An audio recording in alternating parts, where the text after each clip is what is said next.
اب مولانا روم یہاں پر فرماتے ہیں کہ مجھے اس آدمی کے اوپر تعجب ہوتا ہے جو اپنے دل کو صفائی کے مرحلے سے گزارنا چاہتا ہے، جو چاہتا ہے کہ اس کا دل صاف ہو جائے، تزکیہ ہو جائے، پاکیزہ ہو جائے، روحانی طور پر ترقی کرے۔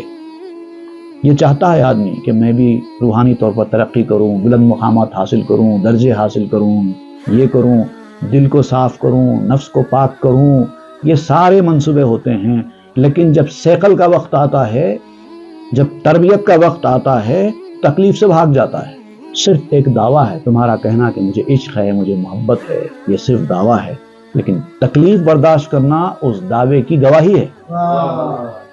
اگر تم عشق کے اندر اس راہ میں تکلیف برداشت کر سکتے ہو، پابندیاں جھیل سکتے ہو، تکالیف جھیل سکتے ہو، تو مطلب تم اپنے دعوے میں سچے ہو۔ اگر تم سے یہ سب نہیں ہو سکتا تو تم اپنی محبت کے دعوے میں جھوٹے ہو۔